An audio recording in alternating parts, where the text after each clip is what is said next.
In the winter of 1892, the quiet town of Exeter, Rhode Island, became the setting for one of America's strangest and most haunting legends, a story where fear of disease and the unknown gave rise to a hunt for a vampire.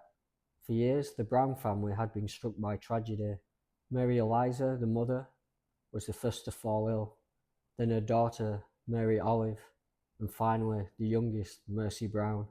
Each suffered the same wasting sickness, a slow and mysterious decline that locals called consumption.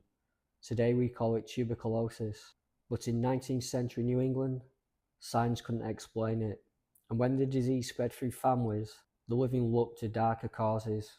They believed that one member, recently deceased, might be draining the life from the others, in other words, a vampire.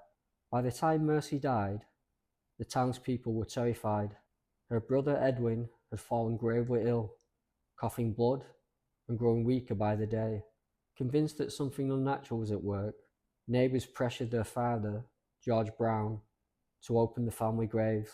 When they exhumed the bodies, Mary Eliza and Mary Olive were long decomposed, but Mercy's corpse was strangely preserved. Her cheeks still had colour, her body appeared lifelike, and when the doctor cut into her heart, it bled fresh blood. Panic spread instantly.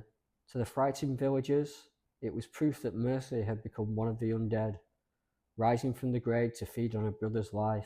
In a desperate ritual, they burned her heart and mixed the ashes into a potion for Edwin to drink, believing it would break the curse. It didn't.